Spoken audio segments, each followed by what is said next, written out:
In DC, we're just hoping that you listen. Welcome back to District Divided, everyone. I am Amit. Joining me, two folks this time. We've got Elsie Lautaro Cabrera, and we had to sacrifice K-Dot and Spencer to bring one Matthew Regan back on the pod. It is good to see you both. Matt, how are you doing today? So good. So glad to be here. I think I might sacrifice myself for me to get off the show. Okay. I feel great. I think I just need to get the show going, give me a little energy. But first day back after many moons away, and let me tell you, I feel like $10 right now. I just long weekend. It's gonna take me a little bit to get going. That's all. But I'll get there. All right, we will certainly get you going because Michigan football is going to be the first thing we talk about. But Elsie, how are you doing before we get there? I'm doing great. I mean, I think Matt's reminded me of when I was in school, went to a Catholic school in Argentina. We had a priest who sometimes would welcome us on Monday morning. And he would sometimes say, "Let's begin the week with a lot of enthusiasm." that's just Matt right there. Just absolutely talking in a way that does not match the tone. But I'm doing great. I'm excited. Maybe we'll get a little more screen time. So Kadina and Spencer will have to fight for it next time. Hey, to me, more shine for the good ones. So I'm very much looking forward to today's episode. We're talking about three main things. Number one, college football is back. That's going to get Matt Regan going over here because Michigan looked fantastic. So we're going to talk about them. We are also going to be talking about some video games. The Wizards 2K gaming team, consecutive championships, back-to-back champions. Elsie's going to walk us through that and tell us a bit more just about how it works, because we're going to celebrate every championship we can, but we're also going to be honest to say we're learning a little bit ourselves at the same time. And then finally, the no-hate debate. What is your favorite one-on-one sport in honor of the U.S. Open going on right now? We, of course, have the State of the Union, your DC Sports wraparound coverage segment to end the show, but we begin with Michigan football and Cade McNamara, who, according to Pro Football Focus, was the best Power 5 quarterback of week one. Matt, is Cade the best quarterback in Michigan history?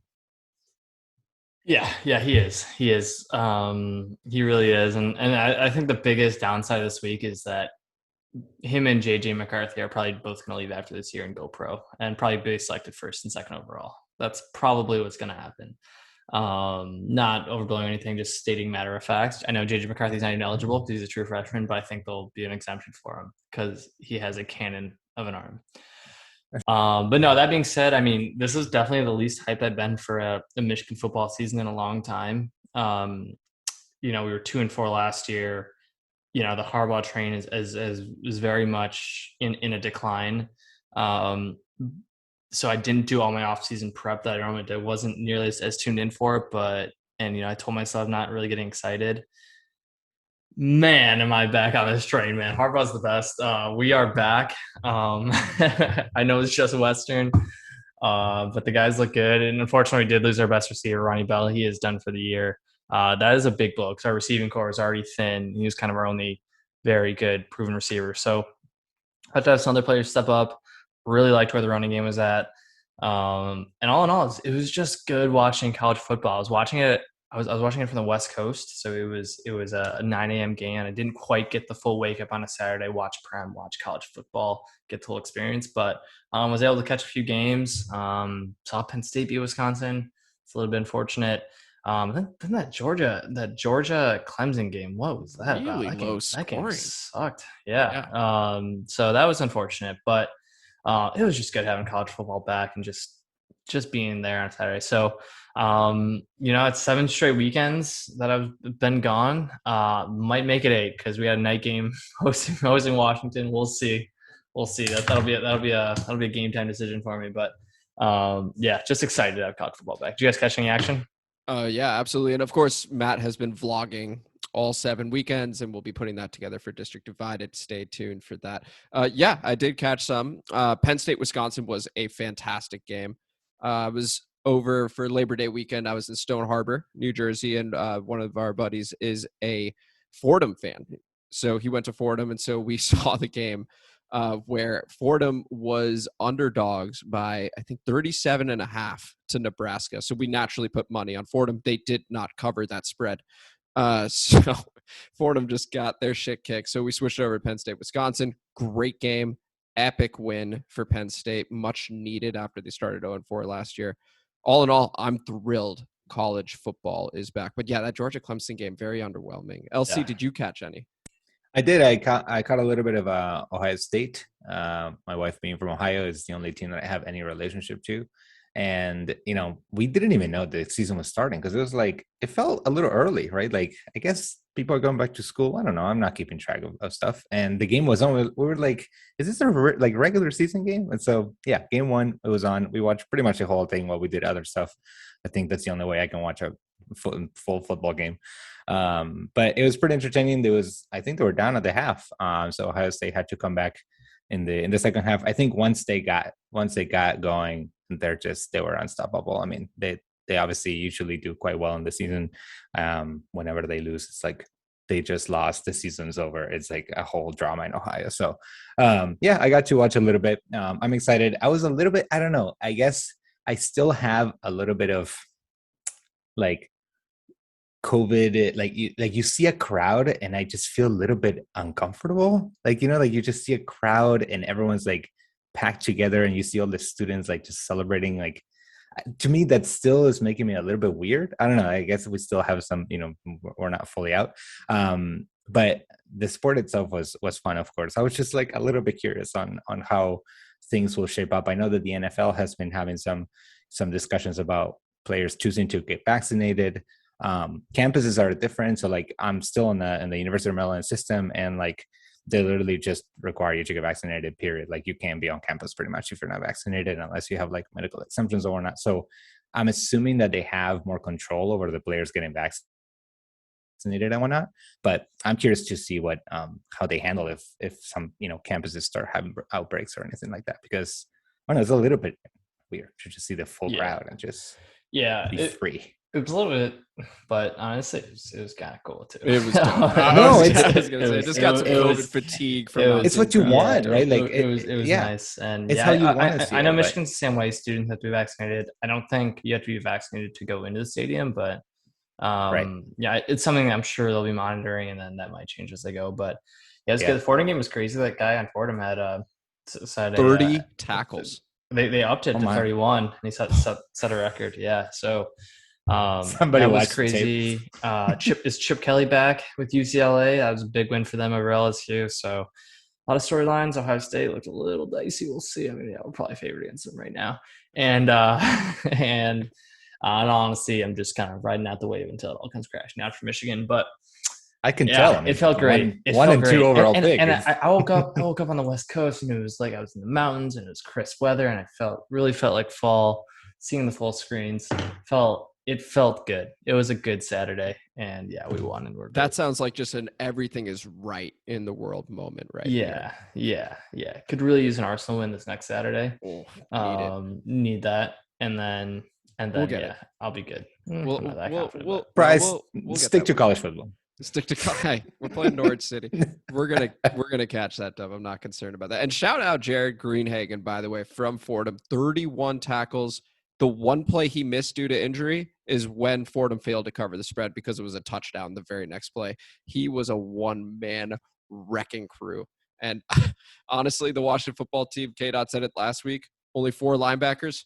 Go ahead and draft that guy because he can do it all. He was everywhere for Fordham. It wasn't enough because his teammates aren't as talented. But here we are. So, Matt, before we move on, I want to ask you, Michigan, quite obviously, big win over Western Michigan. So they'll be in the playoff, right? How far can Michigan go this season in that playoff? Okay. So is there realistic Matt, or is there like in the moment Matt? I want you to give me the Matt you want to give me right now. Yeah, we're winning it all this year. Yeah, I'm confident in it. I'll say this is, I want to see him against a true a true top defense. Western Michigan, I think, has, one of the worst secondaries that we're going to play against this year. I want to see Cade McNamara, play it. So, but he was good at the end of last year. He was a lot better than Joe Milton when he came in. And he does a lot of things that Shea Patterson never did for Michigan. He's willing to throw that tough pass. I like Shea, but at the end of the day, he was kind of had a ceiling going into every game. So I think Cade has a much higher ceiling. I think he's willing to make that throw. And also, I think it helps that he's pushing. Like, J.J. McCarthy, the 5-star quarterback recruit coming in. Yes, he's a true freshman, but you saw from his throw that Cannon. He's got a cannon. So with that, I like our quarterback group. I like our running back group. O-line was looking solid. Again, I'm not going off the rails here with a win over Western. And also, I don't know how much. I mean, Washington lost to Montana, so I don't know how much Washington is really also going to be, even if we beat them by a lot, how much is that, really going to say that we're proven. But it also gives us a month, work out some kinks. Again, Washington was ranked preseason, so we'll see how that game goes, but it's good to be back. And man, yeah, I think this is our year. This is our year. This is the year. And it sounded like in the moment Matt was talking to realistic Matt. Love the O-line, love the running backs, love the quarterback. Cannon for an arm, J.J. McCarthy, true freshman. I think you're spot on. I see no flaws in the moment Matt's argument over there. LC, is Ohio State going to do anything to stop the wrecking ball and terrain that is Michigan football? 10-0. Yeah. I mean, every year, like, to me, it's always been quite foreign, right? Like, the sport itself, the whole state rooting for a university has always felt a little bit weird to me. Like, literally arriving to a small school in Ohio, seeing people wear Ohio State stuff, which I was like, but that's not the university we're in. I was confused. I was like, I don't understand why you're rooting for another university. I didn't know about divisions yet. So it's been a learning curve for the past decade. But all I know is that when they lose, they literally think the season's over. And for some purposes it is, right? Like, they get selected for the four, right? Isn't there like a committee that does some selection? And so, like, losing a game is like, oh, that's it. Like, you're not in that top. And so for them, that's the only goal and the only measure of success. So I'm thinking that they're going to be up there. Yeah. Okay. Fair enough. So looking forward to Ohio State, Michigan on this podcast weeks down the line, but very much looking forward to it. Let's now move on to video games, more specifically the Wizards 2K gaming team. They have gone back to back. LC, why don't you go ahead and let us know what happened, who they beat, and just how the 2K gaming even works. Yeah, so you might remember in the middle of the pandemic when, like, we were out of content on TV, no sports, you had no idea what you were watching. I remember, at least, there was a point when I saw it was like Wizards against somebody, and it was live, and it was NBA, and I kind of missed the word 2K, and I said, yes, let's watch it. And then I saw a video game on TV. I was like, what the fuck is going on? So this has been the league for 4 years now. It's a 2K league. But teams of the NBA actually sort of have a team, sort of have like a division that is about esports, and they play in this league. And they support the teams, like, financially. They have the manager of the Wizards DG, which stands for District Gaming. The manager of the Wizards DG is in contact with people from the Wizards, from the Washington Wizards, of course.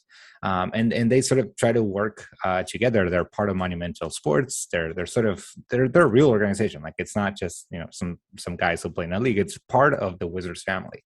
And so it's the fourth season. The Wizards have won the last two. First team ever to win multiple championships. Obviously, the league being so young. And the way it works is each team has 6 total players, 5 who are playing, and then 1 who's sort of like a sub. They call him a 6th man. I was kind of having a little bit of a laugh, thinking, like, what's an injury that you may need a replacement for? Like, I don't know. You get a really bad headache, and then you can bring another guy, or you have a court date. Yeah, I don't know. Yeah, exactly.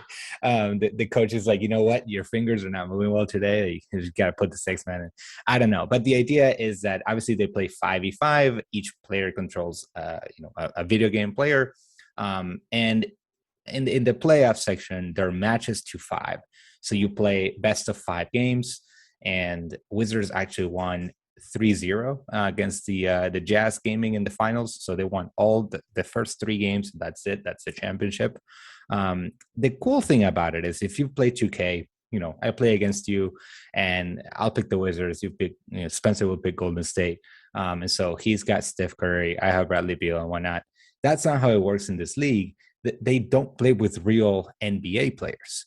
What they have is what they're called archetypes. And so let's say that you like to play point guard, you have 5 archetypes of a point guard.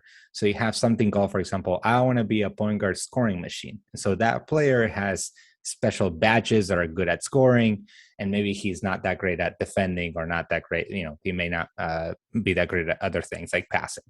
Or you can say, no, I want to be a point guard, but that's a passer. And so the stats for that player change, the badges for that player change. So the players on the field, on the video game are not recognizable players. They'll have different looks and whatnot, but they're archetypes in terms of stats. And that's a way, I think, of leveling the field.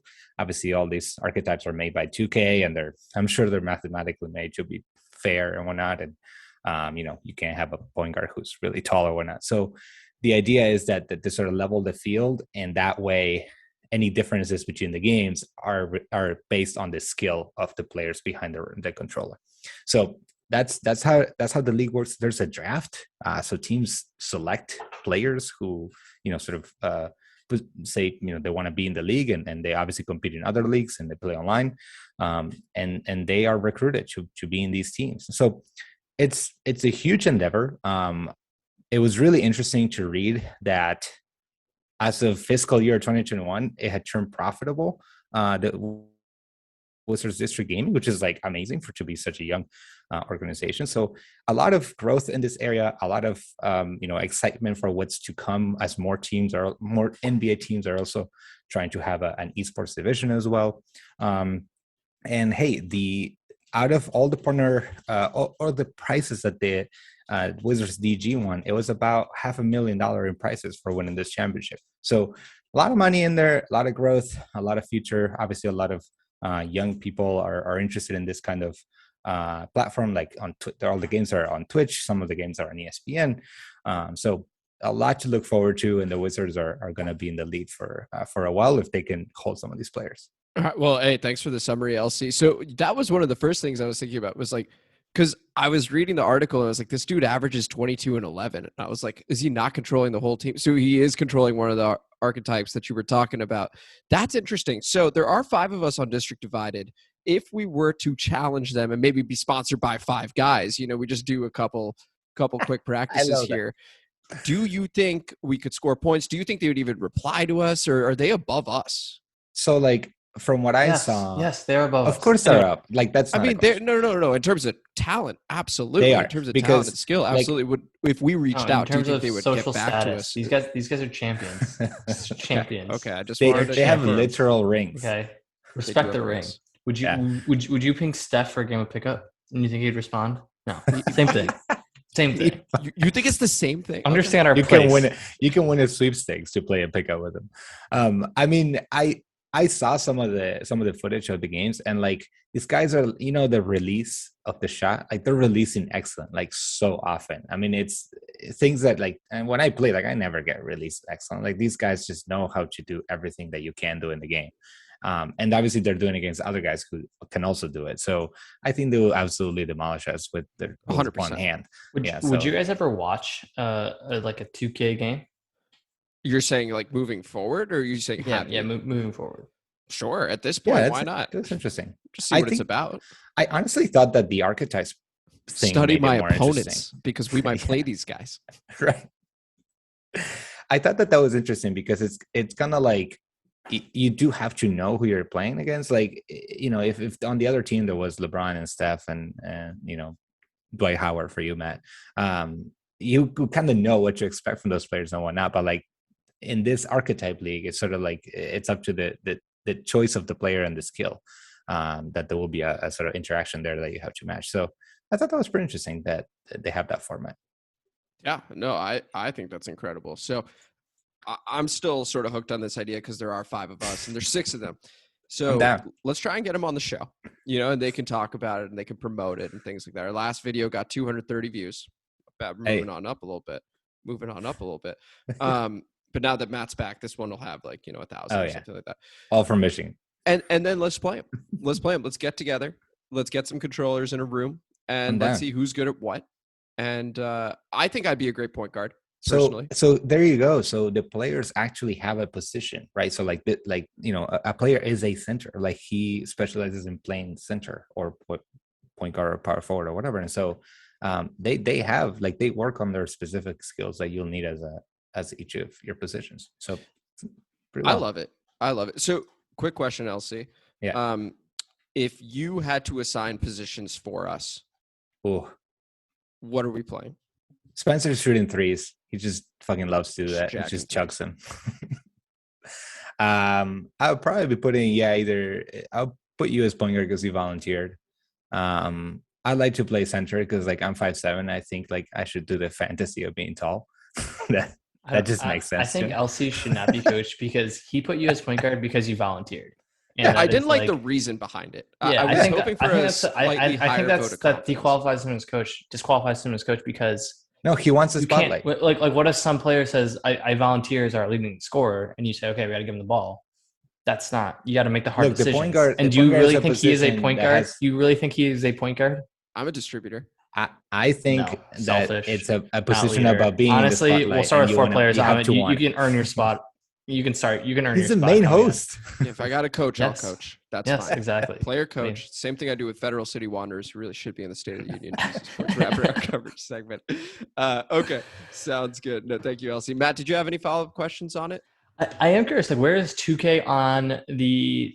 I know there are other games that have huge followings. Someone was explaining to me, League of Legends has $50 million pods, and I think Dota is the same way. Is 2K getting to there? Will it ever? It'll probably never reach those games, but it can still. Is it one of the biggest in the US?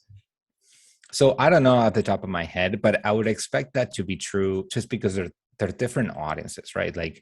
There is something about sports games that I think are even more fun for people who play sports and sort of want to you sort of understand what's going on.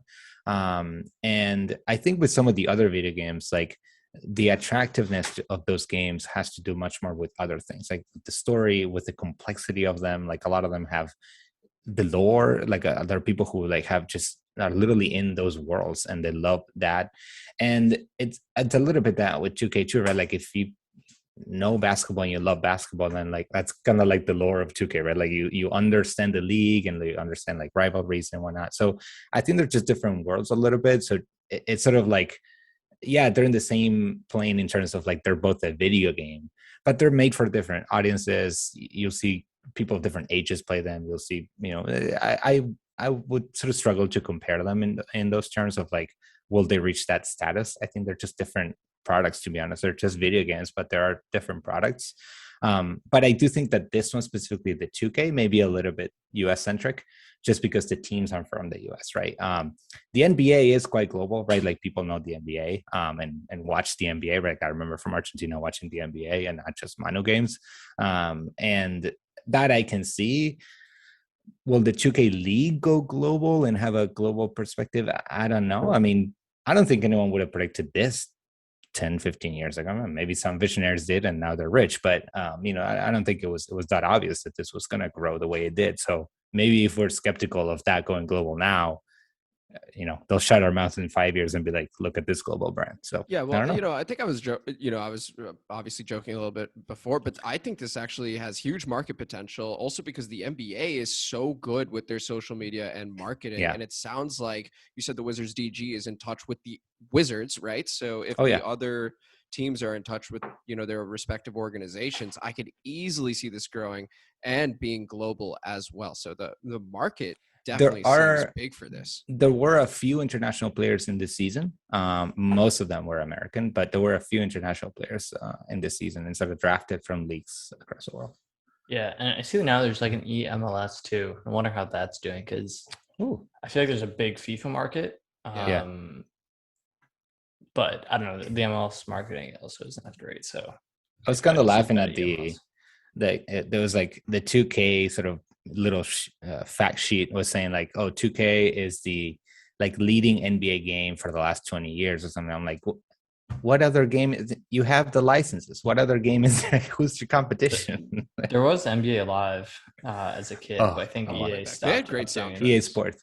A good soundtrack. Yeah, it was good. And then once I remember 2K made like the joystick shooting, and once they did that, That's EA it. didn't have it. And that was Competitive advantage, man. Yeah, Just exactly. imagining the NBA Live like designers just being like, "Oh fuck, Yeah. the joystick thing, it's over." Everyone's like, fuck, dude, I gotta start looking for a job. Yeah, I'm out. That's how they consumed it. All right, thank you, LC, for talking about Wizards 2K gaming and just 2K gaming in general. I do think that there is huge market potential for it, and it already sounds like it is growing. So congratulations to the Wizards 2K gaming team. Looking forward to having you on at some point and then challenging you guys to a just good old game of 5-on-5. Give us like the all-star teams though. You could probably beat us with the we should take some archetypes. odds. Yeah, definitely give us an advantage in terms of talented players. Give us like just the old. We'll play with the monsters just Thank to you. continue. Give us the Monstars, play with the archetypes. We'll see how this goes. Let's now talk about our favorite one-on-one sports. We go from video games, which we would normally play one-on-one, to now the actual one-on-one sports. And I want to begin with Matt. What would you say your favorite one-on-one sport is? So I have a question. Is this truly one-on-one or is this individual sports? I think you have the latitude to be able to say it's an individual sport. Okay. I am actually going to take a alternative look at this. And I'm going to say my favorite one-on-one sport is baseball because it's really a one-on-one game. The pitcher-batter duo, I think, is an ultimate one-on-one in sport. And it's awesome to watch, and I love it every single time. Now, that's a little bending of the rules. I know you guys are real sticklers That's here. gonna throw a flag. I don't have one. But So I would say tennis. To play or to watch? Your choice again. Great. I have Great rules that you set forth here. Good job. Point. I have one thing about Anyways, I would say then tennis. Yeah. I don't think it's even close because I don't really watch golf. I don't really watch any other sports. So yeah. My answer is my answer is yeah, I don't know. I didn't even watch the Olympics. Here's the bone to pick with tennis for me is that in the major opens when the games are to best of 5, who can tolerate 5 hours of a game? And it is insane to have those games be so long. I was watching Schwartzman, the only Argentinian left, and but 5 sets means it's like a good game. I understand that, but back and forth. I know it's a slugfest. I get that, but that at some point, like you want to go do something else. I mean, when I went to watch some of the City Open with Spencer, and we watched some games that were obviously their best of 3 at that point. And when a really long battled game to 3 sets finished, I didn't want to see a single point in, like that. That's it. Like I want to be done for the day. If you told me there's 2 more sets, oh my God, man! So then, what about women's tennis? Yeah, that's I like that better. I agree that it doesn't leave a lot of room for error, right? Like there's in 2 sets like you can fuck up and you're out. Like we've seen plenty of times in men's, they come back from being down 2-0, or at least they take it to a 5th set and then it's a lottery. But so I understand that there would be more sort of comebacks probably if they put it to 5 sets, but I think that's the right time. Let's call it at 2.5 hours, please. I do think it does lead to more upsets in the women's game, right? I think naturally you would have less, less of like the Djokovic and Federer semifinals, right? That we've had for so long. It was only 3 sets, but I don't know. To be honest, if a game's going to 5 sets, I want it to go to 7. Like that's usually what I like. It's like the game is like that good and that back and forth. The storytelling and narrative of it's that like, match. If it's not a good match, it would have been over by then. That's what I'm saying. It's like it only lasts a long time if it's a good game. Yeah, yeah, yeah. Unless they're like a bunch of 6-1 sets. But if it's a good game, but so what I'm saying is like if it's a good game, right, and it's to best of 3 sets, they will play 3 good sets, battle sets, right? And like what I'm saying is, that's enough tennis. Like that, if it's a good game or a good match, then I'll watch 3 great sets and be done with it. I don't want 5. It's so long. Tolerance for tennis is just a bit less. It's Sounds about 2 hours, maybe 2.5, and then I'm like, It's a lot less. we got to move on, Not guys. tennis, right? Come No, on. you're not tennis. You don't like all right. tennis. Well, You don't like LC, tennis. what would you choose? What would you choose then? The smaller, shorter version, table tennis. It's just so much quicker, so dynamic. You're done. Like it doesn't take 5 hours. It's very personal. Like they're very close to each other, right? I was watching that in the Olympics, of course. There's no regular league that I can watch of table tennis. Maybe there is, but it may be on ESPN El Ocho.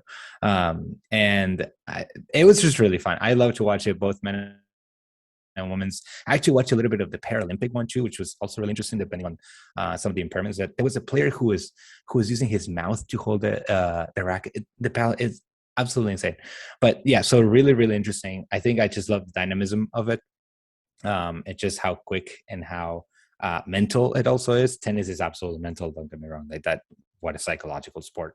I mean, I think any one-to-one sport is deeply psychological, but I think table tennis would be my choice to watch. Now, to play or to do it itself, the sport, I got to go with my background with archery. It is a 1v1. It's sometimes individual, like sometimes, usually in the Olympics, you see it 1v1, but usually in tournaments, you sort of just shoot your score, and whoever scores best out of like a group of 10, 12, 15 people wins the tournament. So it's kind of more like, I don't know, like a race, like a triathlon, where you sort of do your best time and hope that that's the best time. But I think that's a really interesting sport to also play. And if you're good with the bow, it's a great in-home defense weapon tool as well. So Apparently. yeah, no, some say. How about you? And of course, we've got a junior champion in LC over here. For me, I'm also choosing a racket sport, but I'm choosing badminton because I feel like I was surprised. I was watching the Olympics and I was hyped for table tennis, and I still very much enjoyed the table tennis. But for the sake of difference here too, I really, really enjoyed watching badminton because there's a lot of strategy, and of course, the shuttlecock slowly reduces its speed in the air. So you have time to adjust, but you need to place it near perfectly. And it is very fast and it's very back and forth. I love the pace of badminton. And honestly, if this were on some of these sports, once every 4 years, good enough for me. I saw enough swimming, for example. Right. You know, yes. But badminton, if it were on a little more often, I would be totally happy with it because I would go out of my way to watch some. I think it's electric. I think it's really cool. The thing I noticed about badminton is that like it has to be so exhausting because these guys are swinging every single time. Like you have to swing with almost all your force just to place it in a good spot. It's like nonstop. It's so hard to win a point. Right. And they're jumping and they're full swinging and they have to get it right. Like, and if they get it even a little bit off, then your opponent's got you. So it's a lot about a lot of these things are, but badminton in particular, I think is an excellent sport. If I'm bending the rules and just doing the individual sports, sure. I'm not going to bend it as far as baseball and break the ruler here, but I'm going to go ahead and say track and field because just a race one-on-one with somebody else or with the others there. Awesome. That's always electric. The 100-meter dash is awesome. 200-meter, 400-meter, you name it. It's fantastic. Even the mile, because they run it so fast. It's crazy. Right. It's absolutely crazy to me. So that's my choice. Badminton. LC goes table tennis. Matt Regan goes baseball 1-1. But also did not read the syllabus. But also tennis. He asked the fair questions. He asked the questions. Figured out the parameters. Sorry, I'm creative. That's why we get the huge views when Matt Regan. Sorry, I'm not a sheep. The wolf, Matt Regan. All right. Well, I guess that's going to conclude the no hate debate. So a bit of a shortish episode here. Matt, do you want to give us a Nats update? You really need to say see you in 2023, right? Yeah, 2023. See you in 2023. I'll say this: Juan Soto continues to rake, had an unreal August. So, continues to rake. Needs to be an off-season priority. 3 years left on his contract, but I think it'll be. I wouldn't be shocked. I mean, it's going to be at least a 4 as a first number on that mega contract, like $400 million at least. So we'll see. We'll see where it goes. So you think they'll? So you're saying like even though he has 3 years, they'll try to give him a new contract? I think so. It kind of seems to be like the new way things go, and you'll just stack it on the end of it. But I think that has got to be the biggest priority this offseason for the Nats, just because the closer you get to it. Scott Boras, client, he's a big fan of taking his agents. You saw what happened with Bryce Harper.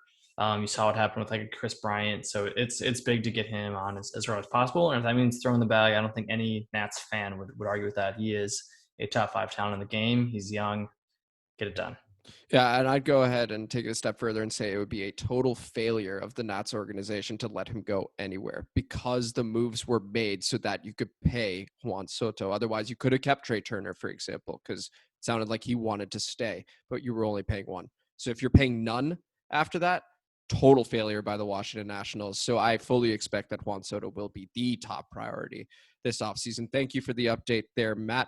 Now quickly zooming through, how about college soccer? Your Georgetown Hoyas are number 1 in the country, according to the U.S. Coaches Poll. They're 3-0, and so is the number 7 team in the country, your Maryland Terrapins. And they play each other this Saturday at 1 p.m. at Shaw Field.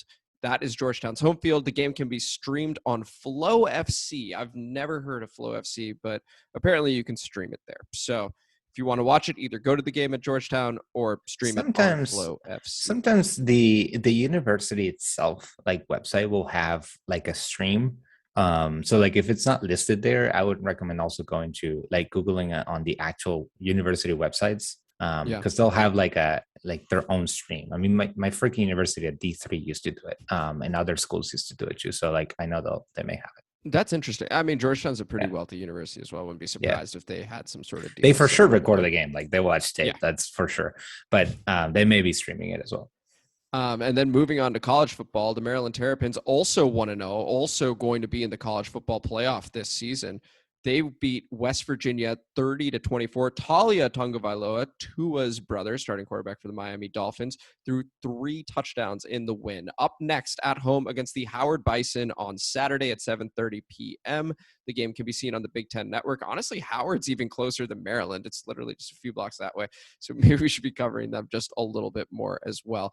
On to the Washington Mystics. We lost both our games last week in the unbelievable merry-go-round of injuries where Tina Charles came back and Elena Deladon still out after re-aggravating that back injury, although she should be back for the games coming up this week. Still, Mystics head coach Mike Tebow has said the Mystics injury problems in his half a century years worth of coaching, worst he's ever seen. Worst he has ever seen. The Mystics are in 9th place with only 5 games remaining, 1 back of a playoff spot, and there are 3 games this week. 1 against the Seattle Storm at the time of this recording, 1 against the Atlanta Dream Friday at 7 p.m. on NBA TV, and then against the Chicago Sky on Sunday at 3 p.m. on ABC. And again, big games for the Mystics. What's up? If we make it to the playoffs, right, which sounds like we're close, would we get some of those players back for the playoffs? Yes. Okay. It sounds like we would. So all of a sudden, we're a really dangerous 8 seed. So that the NBA goes, what the heck? Was that what happened? It was, so it's kind of like in the last year in the NBA, it was like, wasn't LeBron injured? They were like, we got to get to exactly. And then the Lakers pop up in a play-in game, and people are like, what the hell? Like, now, thankfully, so the Suns were able to take care of business, but yeah, it's a scary proposition. It would be a near equivalent because Elena Deladon's one of the best to ever do it in the WNBA, and Tina Charles is having an MVP season. So you wouldn't want to see both of them at the same time. It would also probably be the first string of games in a row that they're playing together. And if they're doing that now and then going into the playoffs, yeah, I feel bad for whoever has to play against the Washington Mystics. We'll see if they can stay healthy, though. Yeah, fair. Yeah, it's going to be tricky. On to women's soccer. The Washington Spirit, Ben Olsen, DC United legend, is now the president of the Washington Spirit. Yeah. So Steve Baldwin, the CEO and current owner of the Washington Spirit, employed Ben Olsen after one meeting, and he gave a hilariously bad interview to The Athletic. Ben Olsen did, where he showed a complete lack of preparation for this job. A lot of, oh, that's just noise. Don't worry about that. It's Ted Lasso? Yeah, no, honestly, it felt like it. They asked him about his experience in the women's game, of which he has none. And he goes, yeah, no, I saw the last 3 games. We looked like we could have won those. So, like, good luck to Ben. Because I know he means well, but I think the usual honest style he gave as coach of DC United is not going to cut it as the president of the Washington Spirit. So we'll see what happens there. But meanwhile, the Spirit on the field are a total mess. Against the Portland Thorns, they were going to play, but they ended up having 4 positive COVID cases. So that got postponed. They haven't said who or anything like that, but it sounds like the Spirit are one of the least vaccinated teams in the NWSL. Very surprising. That is You'd expect surprising. in DC that Yeah. they'd be a bit more vaccinated. Apparently not the case. So Ben Olsen, get to work, buddy. But we do have a game this Sunday, as of right now, against the OL Reign at 5 p.m. The game can be seen on Paramount Plus. Now let's talk about Ben Olsen's old employers, DC United. There was no game last week because of the international break. Team USA just not doing well with 2 draws over there. But we're back in action this week, Saturday at 7 p.m. against the New York Red Bulls. The game can be seen on NBC Sports Washington and streamed on DCUnited.com. And finally, the NFL is king, and it is back. Starts this Thursday with Dallas and Tampa Bay. The Washington football team kick off on Sunday at home against the Los Angeles Chargers, one of the dark horse teams in the AFC. The game is Sunday at 1 p.m. on CBS. And once again, K-Dot and I will be doing a episode where we talk more about the matchup in general. We may even get into some prop bets, some fantasy advice. Should be a fun one. So we'll deep dive into the LA Chargers as well as the Washington football team.